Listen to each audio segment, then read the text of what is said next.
What do you think, Freddie? Are we ready to do this? What are you waiting for? Yes, we are. Hello everybody and welcome to Primetime Mitch. This is the channel for the average movie lover, the pilot edition, which will see us review Nightmare on Elm Street from 1984.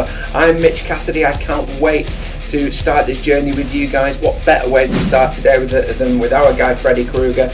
An absolute horror classic, many would argue, one of the greatest of all time. And I'll have a few comments, I'll wade in with a few comments during the movie, but this is a watch along, so I hope you enjoy watching it along with me. Also, just like to give a quick shout out before we start to a couple of very relevant and very supporting sponsors.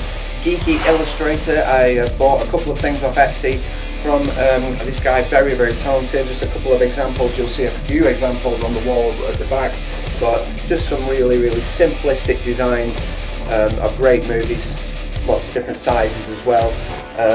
Just a nice, fresh, simple take on some of the classics, so definitely go check that out. They've got a great deal of 20% off at the moment, so please check out the links below. Also a shout out as well to Dyslexic Heart Designs that provided me with this wonderful Goodfellas poster done in a real retro cartoon style. Again, just a different take on the classic movie posters, and really worth an addition to a wall if you're creating a backdrop such as this. Definitely go check her out. Again, the links below on Etsy. Really worth a shout there.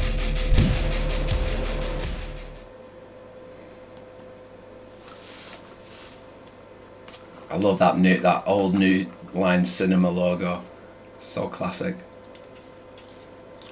Okay, so this is 1984. Obviously, the horror genre was sort of waning at that point. I had a couple of decent efforts a year before, I think, with a couple of, I think Stephen King had a couple out. Christine, Cujo, and the excellent Second Psycho. But 84 was quite thin. I think a lot of the films that were coming out in that period was sort of more parodies of horror. Only a handful of decent ones in 84. Children of the Corn came out, and Friday the 13th sequel. Various more comedy horrors such as Toxic Avenger. So this was really a return to form.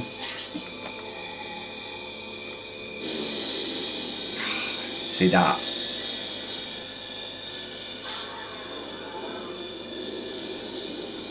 I love how it thrusts you immediately into the film as well. You are put straight into this situation, you're given that immediate anxiety, and that fantastic score in the back. That music is sort of one thing I think was is what took a little bit away from some of the sequels further down the line. It was never too long, never dragged out. I love the inclusion of the sheep there, because it's just, obviously you find out this is a dream eventually, but that random things happening in your dreams, random things being there that shouldn't. Yeah. It's a nice subtle jump scare. I love how this guy doesn't give a damn, you know, just like he just wants to get his end away, you know.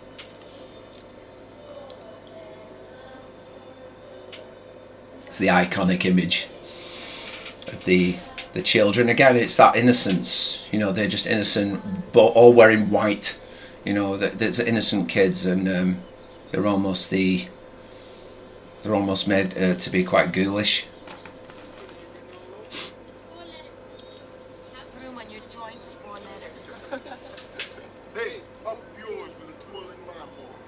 I love Rod Lane. I'm pretty sure there's got to be a group out there somewhere dedicated to Rod Lane. I'm pretty sure he's a cult of his own.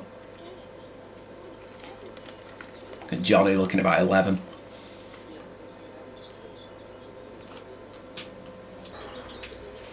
Maybe we're gonna have to go. They say things get really weird just before. That I can't relate to. We get a tremor at best over here.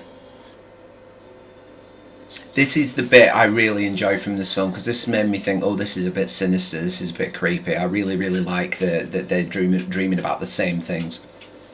What'd you dream? I dreamed about a guy in a dirty red and green sweater.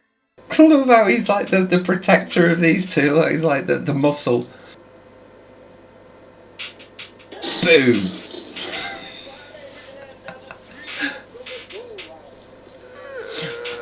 I've just got to pause it here.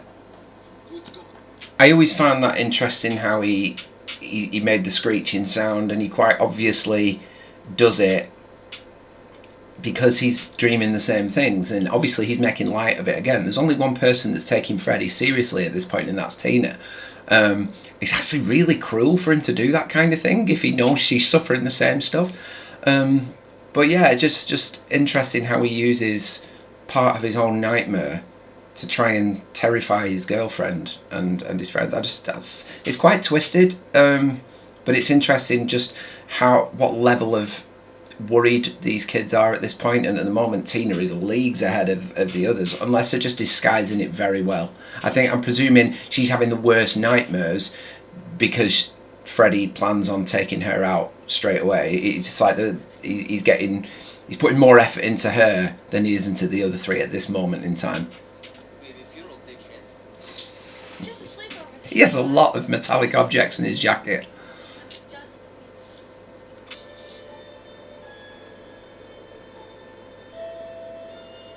That's the first sign that Nancy has worries and fears, is that little look out the window as she's going to bed.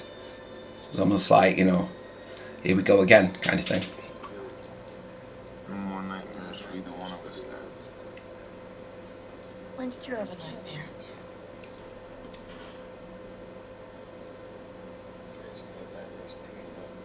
You get a corner of the market or something. I think, you know, Tina's obviously she's more sort of maybe mentally unstable in terms of fragility. Because Rod's quite tough and sort of it's a nightmare, you know, not affecting me that much yet. I think Nancy sort of has that aura of power right from the start. I'm not saying I knew she was going to be the final girl, because Tina is set up to be that, but I just think Nancy looked like she had it more together. Probably in hindsight, I look at that and it should have been more clear. Oh yes. Absolutely amazing effect. And this is where practical effects completely and utterly flatten CGI. That. Do the research on how that was done. It's worth reading up on, and then you start realising just where the remake was so lazy. But yeah, my point being, people in horror films, they're always like running away from a killer or making their bad decisions, making wrong decisions, and people are always shouting at the screen, well, that's stupid, you wouldn't do that, you wouldn't go there, you wouldn't run up the stairs, you wouldn't run out the door. The brilliance of Nightmare on Elm Street is that you are dreaming and you can't really control what you do in this situation because you're asleep. So if you decide to run up the stairs or out the door, or you decide to investigate a strange noise, you're dreaming and you are just almost watching it happen. So that element of control is taken away. It really focuses on the time when you should be at your most comfortable. It's such a horrifying image.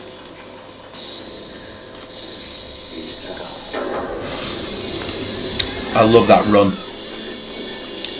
That run is a really terrifying situation, and then obviously that jump scare is perfectly positioned when you're at your most anxious.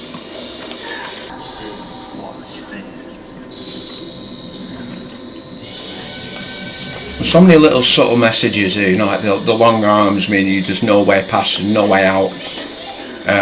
Self-mutilation, like you can't hurt him, you can't damage him. And this is one of the greatest horror scenes of all time, in my opinion.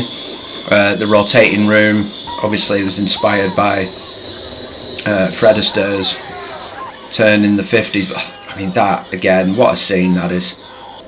Such a brutal scene. And I think that one thing as well that Freddy was doing throughout this film is trying to he killed people in a way that covered up covered his tracks, so that looked like Rod had murdered Tina. Obviously there's the suicide elements that you see in the first few. So John Saxon's first appearance. Great man. Love John Saxon.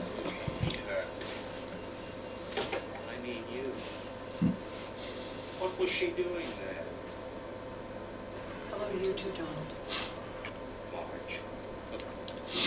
that's interesting, because I always thought of parents that split up. It'd be unusual for the mother to say "I love you" too at that point. It would have been nice to see you, or something would have made more sense. So you never really. I think they're freshly split, or they're having a break or something. I'm amazed that they actually that they cut some of Tina's death scene, because it was so brilliantly done and so brutal. Can you imagine what the actual uncut scene would have looked like? I'm really shocked that that was actually cut. Study hall? I'd rather keep busy, Right home. The mother is such a troubled person in this. I mean, she's quite clearly an alcoholic, but she doesn't want her daughter continuously drinking coffee, and she's very overprotective of it. At the same time, she's pretty much a car crash herself. Again, I think through her own marital problems, and obviously the burden of what they did to cause all of this, really. I'm warning you. What was he actually planning on doing there? That's the worst thing you could have said when a policeman father has crept up behind you. I feel so sorry for Rod Lane in this, I really do. Oh, 𝐿 Now there's a scream queen. Always played a minimal role in the Freddy franchise with the 2 appearances. Always wish she'd done more, because she was really suited to this kind of work. She's a very sinister, scary woman when she wants to be, as 𝐿. Wes Craven seems to like his caring teachers, because I always remember Henry Winkler and Scream being the same. Your principal loves you. And it shows that you can fall asleep anywhere, and you are not safe anywhere. There is not a single place you are safe, particularly when you haven't been sleeping and sleep is trying to get to you. Fantastic effect. Also, I love how dark the corridor is, and how there's no sunlight pouring in. It was a lovely day when she went to school. It was a nice day outside the classroom, and then suddenly that corridor just becomes this. It's almost like a mental hospital or something. It's brilliant.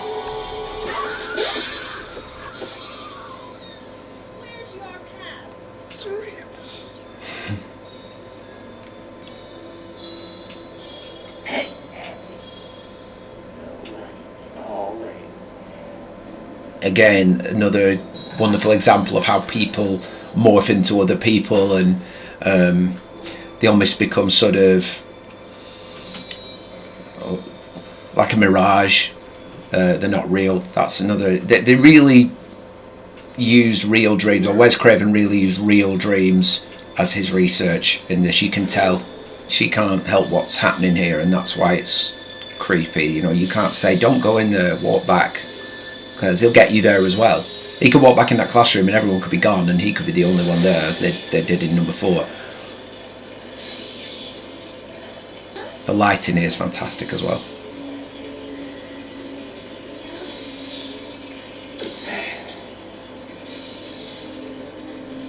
Just revolting. The self-mutilation thing is a fantastic idea, because it gives them no hope. Oh. He is terrifying, Robert, in this. He really is. It's so minimal as well with how much they show of his face. It's all in the shadows.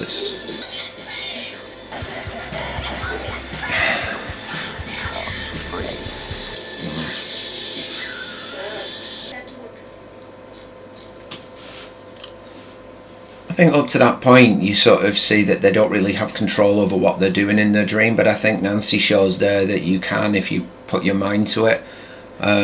You don't have much option in Freddy's world but to go down these avenues and these paths, because no matter where you are, you're still under threat, and she managed to grab some control in that scene, so that's quite an important scene in the movie, foretelling what goes on later on. So we've seen twice now that the happenings in the dream transfer into reality. Very, very well done. You could just see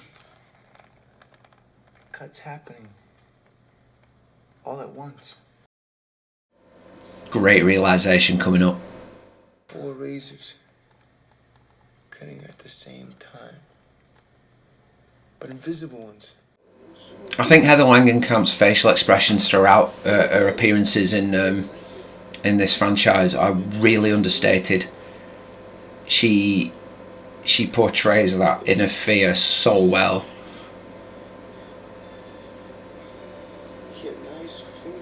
Look at that, look at the eyes. That glassy expression, she's so good at that. Hey, you think I did it? There. No. When I review the others, there'll be occasions where I will point that out because she's so good at it.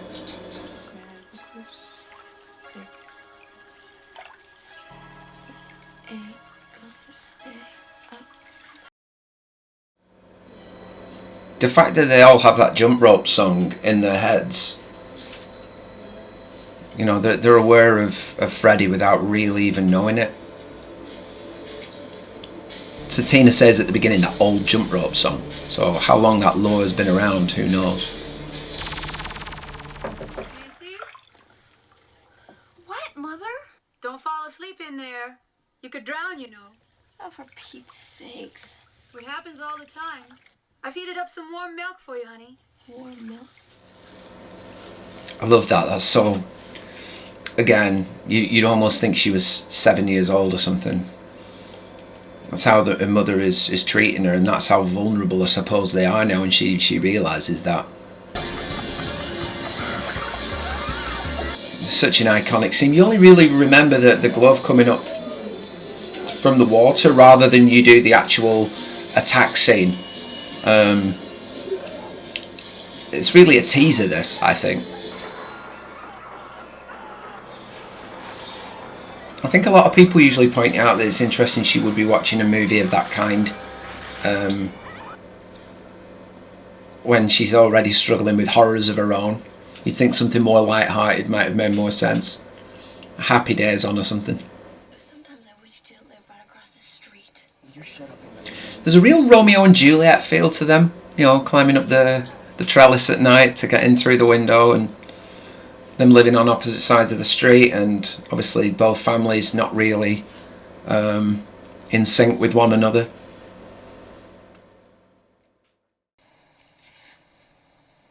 God, I look 20 years old. How awful. Every kid at that age wanted to look 20 years old, particularly in America. Just want to quickly mention on this. You don't really see any anxiety from Johnny Depp regarding the dreams he is having. I think throughout he's looked at as the protector, like right at the beginning when you see Tina and Nancy holding on to him while he goes and checks the noise outside. He is the guardian almost for them. So you don't see his vulnerabilities, you don't see any of the nightmares he has, and for the majority of the time he's sort of just making light of it. He's very sort of indifferent to all the situations around him, and he's probably in massive denial as well, but maybe that is a front to protect them. What are you gonna do? It's dark in here. And it's not what you're thinking. Poor lad, he never gets anything in this, does he? I think this is the most confusing scene for me. Doesn't detract in any way. So that's sort of, I think that's kind of that's just saying he's still awake. I think it always used to confuse me how he pops up and says that, how active he is in her dream, because that's never really further explored. I don't think that. Another example of Wes Craven knowing how to use dreams, how the route to the police station is totally different to what it would be. You got all these burning barrels and these broken doors and just a wasteland in between her house and the police station, which probably isn't there in reality.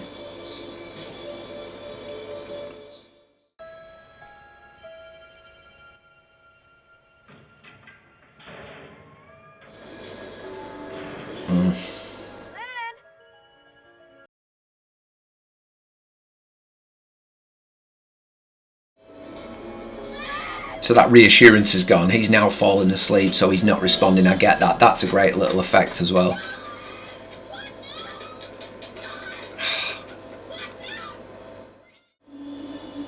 Oh.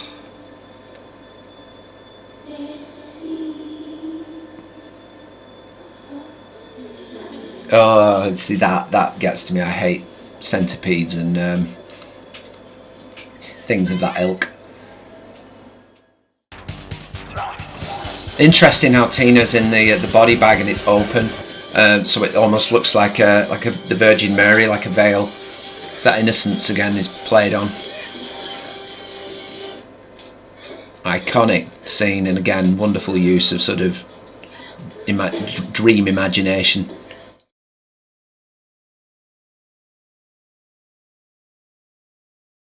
Help me, please. Save me from Freddy. Scenes like that is why he's my favourite horror villain of all time. First use of a breakaway mirror, I think, that. But you see that attempt at her saying this is just a dream, it isn't real. She tried that in the last one. She's constantly trying to get out of these dreams and control them. Glenn is useless. What'd I do? I just asked you to do one thing. I wonder whether he can only attack... I've always wondered this, whether he can only attack one kid at a time. Because obviously while Glenn's asleep, he's peacefully sleeping while Nancy's traumatised. You know, so Freddy's obviously going to work somewhere else. Are you okay? Yeah, just a little dream, that's all. I'm going back to sleep.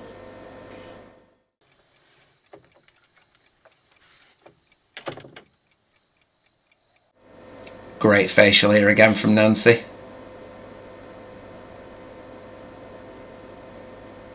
A lovely little zoom. Night shift, so I could get some peace and quiet. Look, it's urgent! Yeah, Garcia. This was brilliantly done. I believe done in reverse as well. Just a nice subtle kill without having to see Freddy physically every time. He wakes up the moment it loops through for the knot, so he cannot control that. Like throughout the franchise, you do see a lot of these sad graveyard scenes. You see, obviously, in New Nightmare, there's a particularly good one. I think it's just sort of, he brings you back to reality a little bit, I think. Like, you know, it's not just a horrific scene and it's not just a scary dream. There's literally somebody died, you know, and this is the aftermath. The killer's still loose, you know. And he wears a weird hat. And a red and green sweater, really dirty. And he uses these knives, like giant fingernails. She really gets over the shock of this. I've got something better. I'm going to get her some help. I think it's borderline. I don't like to be too sort of use too much sort of modern terminology, but that's borderline gaslighting. You know, they can tell that she's seeing these visions of somebody she shouldn't know anything about, and instead of acknowledging that that is really creepy, something supernatural could be going on here, they want to deny that and instead make it look like she's got mental problems. I mean, it's a sleep disorder is one thing. Seeing the image of a man you should know nothing about and your friends being killed one by one is another. I just think it's pretty cruel what her parents do to her here.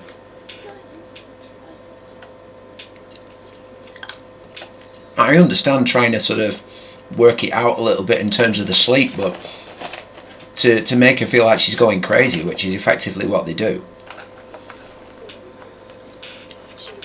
The poster on the wall of a cat hanging off a San Francisco bus, I will never understand. I would love it though for the wall. She's asleep now. Thank God. What the hell are dreams anyway? Mysteries, incredible body hocus pocus. I'm not sure about the use of the word hocus pocus. Seems a bit out of place, but I do find it fascinating that they say that they don't know what dreams are at all, still don't know what they are. I'm presuming it's still that way now. I'm always a big believer that deja vu is triggered by dreams. Otherwise, she's nicely relaxed. All signs are normal. I always found this bit really fascinating because it's nice to just have a little bit of the technical sort of medical side to dreams thrown in there, so it becomes baffling even to the professionals.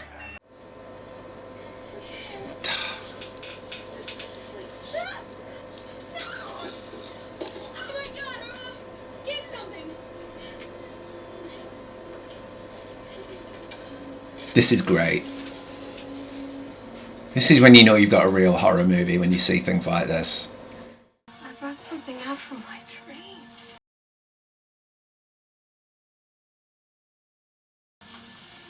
I grabbed it off his head.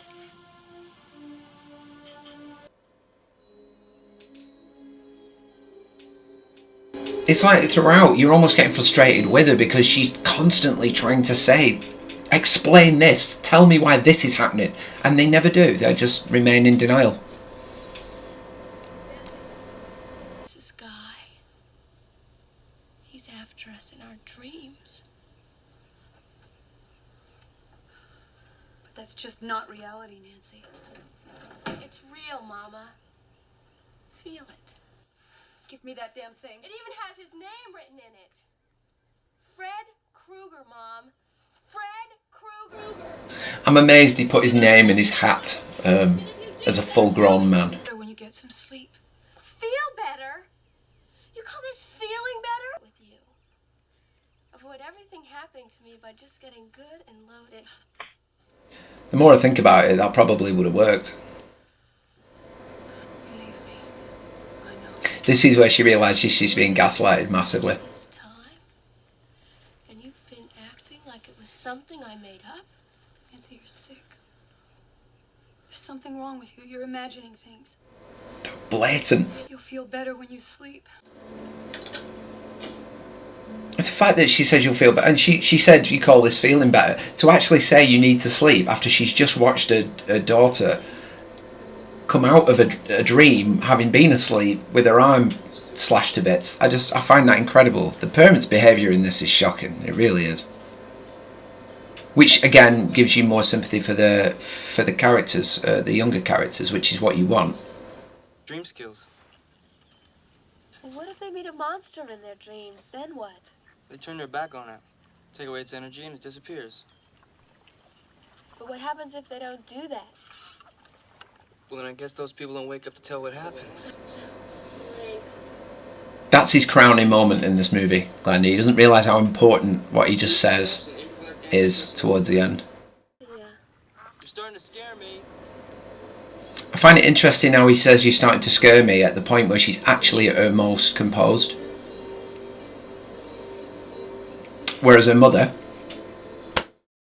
I never understood the bars on the windows. If he's dead and he can't hurt her like she said, then why would she be doing that? Who's going to come in the house? If she's getting attacked in her dreams and bars on the windows going to do all.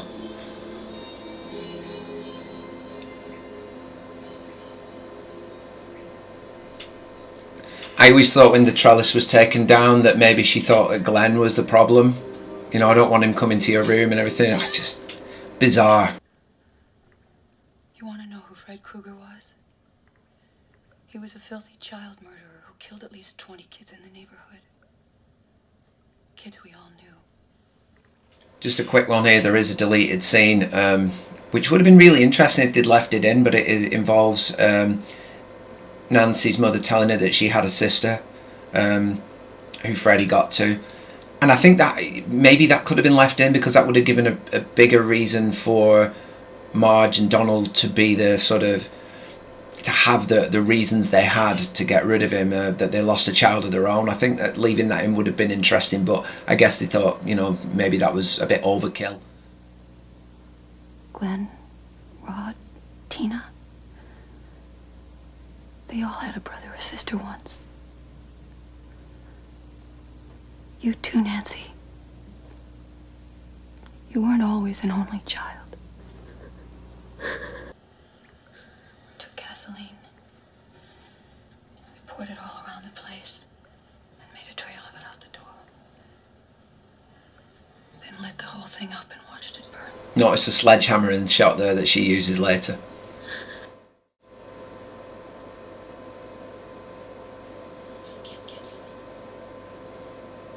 He's dead, honey, because Mommy killed him. But she never once questions how Nancy knows, and that used to really grate on me, but I suppose it got a reaction. Bizarre how she kept the glove. I think just to maybe make sure that was almost confirmation for them that he was never coming back. But I love Nancy's reaction to seeing them. Stand by your window so I can see you. You stand a million miles away. The crop top is legendary. I wonder if that ever got auctioned off. How long's it been since you slept? It's coming up on the 7th day. It's okay, I checked Guinness. The record's 11. I can't imagine that. I struggle staying awake till 8 o'clock nowadays. Just meet me at my porch at midnight. Oh, and meanwhile, whatever you do, don't fall. Well, we've already established that he can't be trusted on that front. He's got some weird stuff up on his wall in that room. I don't know what the vulture is on the corner of his bed there, but maybe that's his. That's what watches over him in his dreams.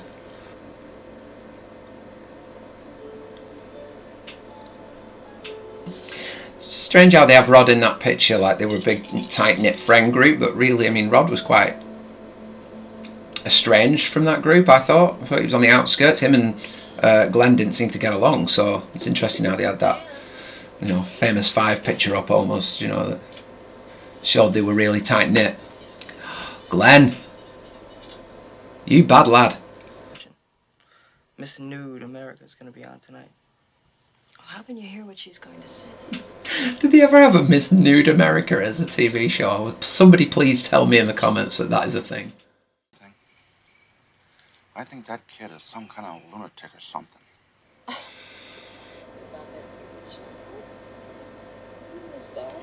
I like how he uses lunatic. Like, they use lunatic at the beginning of the film to describe Rod Lane when they thought he'd murdered Tina.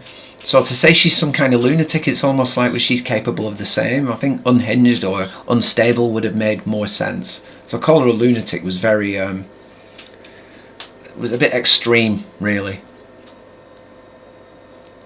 She just got bottles hidden everywhere around the house.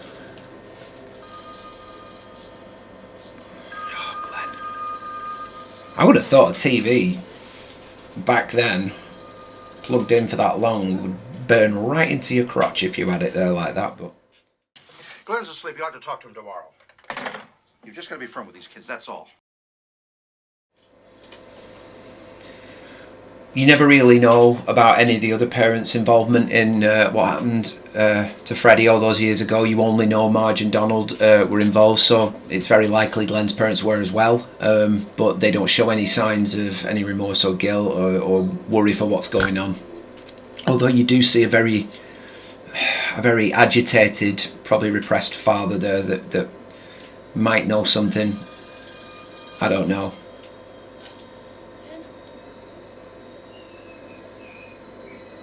Great zoom again then.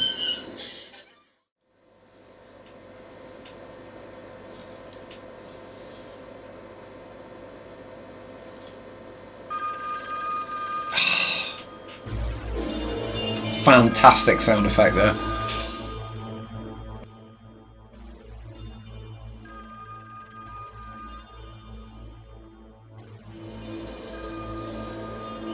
I think it's interesting is because she's blatantly not dreaming, but almost Freddie's using Glenn's dream.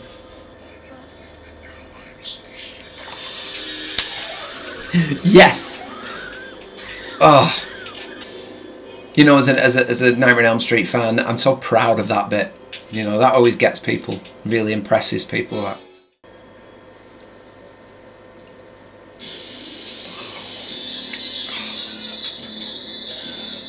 Such an inventive kill. Apparently, that, you know, with this scene, was very reminiscent of the Shining, with the blood coming out of the elevator. Apparently, that was used as a reason why this shouldn't have been attacked by the censors like it was, and they didn't seem to want to know, which I find amazing because there's less blood, if anything, in this. But oh, and again, the rotating room, brilliantly used. The cinematographer Jacques Hakin earned his money in this movie. It really looks great. There's a lot of risk attached to that scene as well, and if you watch the Never Sleep Again documentary, you find out a lot of quite shocking things, literally, about that scene. I'm so glad they didn't use the deleted scene of Johnny Depp coming back through the bed. That much blood, there's no way he would have been in one piece. Just didn't make any sense. So I'm glad they didn't use that. Oh my God. Yeah, apparently he's dead. He should be. I think my only gripe with this movie is what a lot of people say is this scene. She does an awful lot in 20 minutes.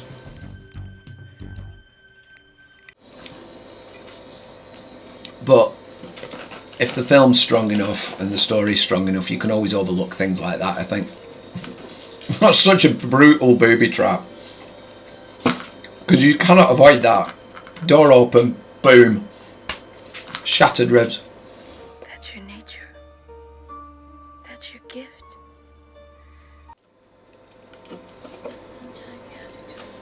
This reversal of roles now, like she's putting her mum to bed. It's quite sad, really, but it's like the coming of age, and the parents are damaged, so the ones who are now being punished have to sort of look after them. It's quite a sad scene, this, really. It's almost like Nancy saying, I'll take over from here. And now I lay me down to sleep. I pray the Lord my soul to keep. And if I die before I wake, I pray the Lord my soul to take. The nice use of that verse. It makes so much sense with what she's about to do.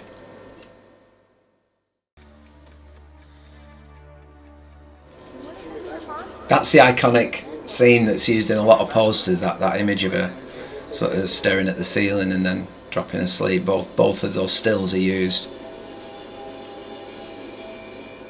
But she has Glenn's words in her head, and it's just a little reminder of that. The glove's gone. The dog's playing cards in the background on that hanging banner. I mean, I don't know why you'd have that in your house anyway, but to have it in the basement, very strange. Some really bizarre background props used in this movie. I suppose in a way though that does sort of, it gives you that feeling of this, everything being strange and out of place, very much like a dream.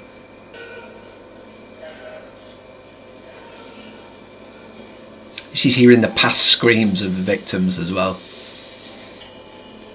It's almost like a hell where they're eternally confined to relive that death over and over again. I just think there's some real connections between Freddy and the devil. The crucifix is very prominent throughout this. Like Tina grabs hold of it at the beginning, and it's like that, you know, protection from the father. And obviously, judging by who her mother was with, that I don't know whether that was a stepfather or her actual father, but he didn't give a shit about her. So she wants that father figure, and obviously Freddy's the opposite. His little trophies and the residue of his victims lying around is fantastic.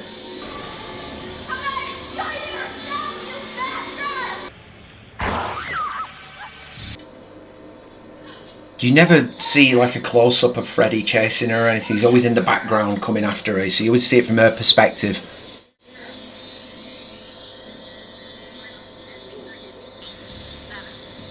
This dream control with the watch is mind-boggling.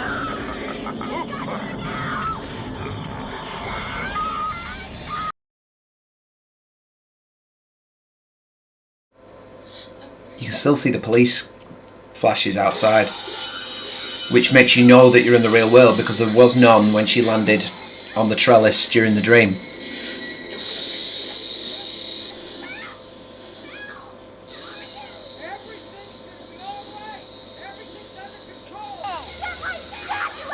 So deserved that. What a patronising asshole, just like she said. The fact that her mother's locked her in like this, it's almost like that her confining her is what's been happening from the beginning.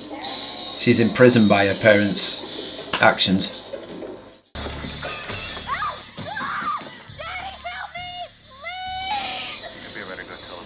Yeah, maybe, pal. The fact he's been stood there gormlessly gawping at the house all that time. I can't get over that hanging dog picture. It's the only time you see Freddy show a bit of fear is when he's faced with what killed him. This is an amazing stunt though. I know he puts on a bit of weight, but obviously I can understand that at the time. But this guy, again, more than earned his money with this. Come on, John. I remember when I was younger thinking that leaping flame there in the footstep looked really, really effective. It was almost pointing up the stairs where she should go.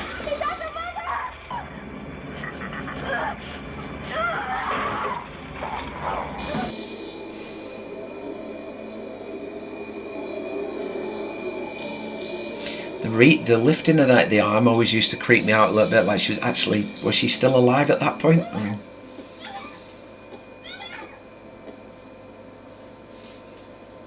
that's supernatural, the bed just reappearing and the covers being the way they were.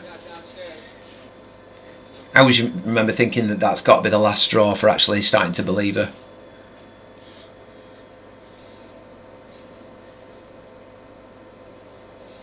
Curious how he sort of leaves her in that room when he's just seen what he's seen. You know, if they can disappear like that, he can reappear just as easily. I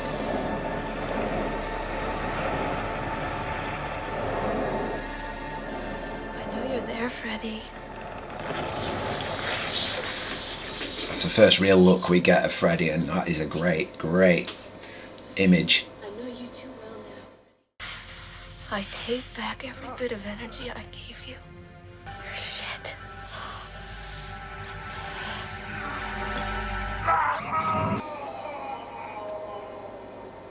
It's interesting how weak Freddy started to look the moment she started talking to him normally.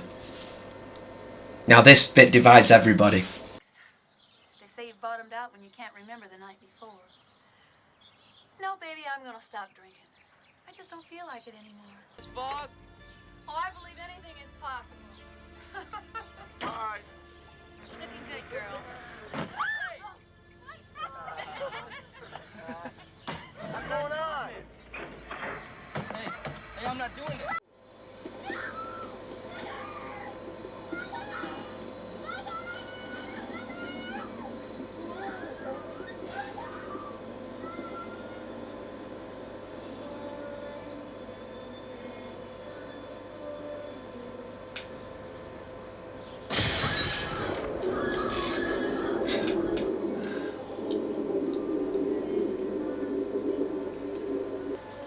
I thought I'd let the nursery rhyme play out. Okay, so that was A Nightmare on Elm Street from 1984, directed by Wes Craven, produced by New Line Cinema. And it is a common fact amongst my immediate circle that is my favourite horror movie of all time. One of my favourite movies of all time. I will start at the ending because that's the only part of the film I didn't actually comment on. It is an ending that divides a lot of people. Even both Robert Shaye and Wes Craven were conflicted over it, so they ended up compromising over the finish.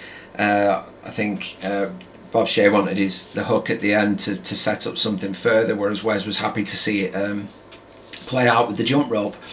In terms of the scene where she actually walks through the door and everything's bright and her mother's back, and I, over time, having analysed it, I want to say that she's still dreaming and she's not aware of it. She thinks it's reality and it isn't. obviously I mentioned when the alarm goes off on her watch and she gets up and the police lights are on outside. I said, well, that's an indication she's back in the real world, but maybe she wasn't. Maybe this was an illusion and that was still a continuous dream. I think bringing her friends back and her mother back would be the cruelest thing you could possibly do in that situation. And then obviously back to reality when it finishes, because we know further down the line that all Nancy's friends were killed, as she mentions in the third installment. So I believe she is still dreaming when she walks through that door. You've only got to look at how unnatural it looks outside. You know, you've got that bright light, you've got the sort of almost some smoke coming in. It looks very strange, and then obviously you get the hood of the car with the red and green stripes. It all indicates that it is a dream. I personally do like the dragging the mother through the door, however much it is a dummy. It was 1984, and the more I watch it, the more fun that gets. So I've made peace with that very early on. Just general comments on the movie and why I like it so much. With Nightmare on Elm Street, it was sort of discovered more than it was pushed. It wasn't pushed down our throats, you know, this is going to be the next generation horror film, this is going to be a new experience. It was literally something that overachieved. You know, you were looking at sort of a budget of just shy of 2 million and a receipt of over 26 million.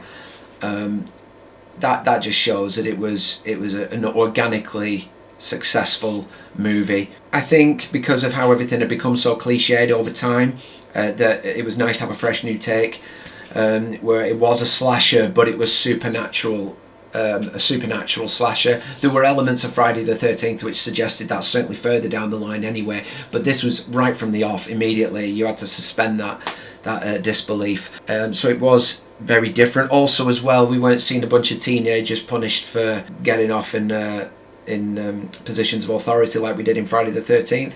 You also saw that in Halloween in '78 when John Carpenter kicked it all off with the girl and the guy being killed post-coitus.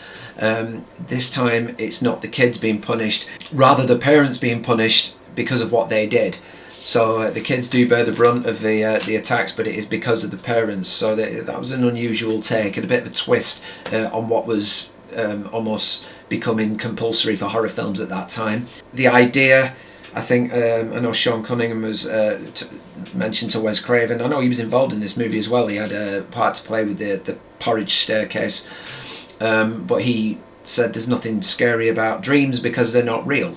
So that was almost a challenge laid down to Wes to prove him wrong somewhat, and he did. And I think I believe because he's so omnipresent in it, Freddy, and there's no control in your dreams, it's terrifying to think that the one place you should be the most comfortable and the one place you can escape from life, you're thrust into a hell and it becomes the most threatening place you can be in. So you're never really safe.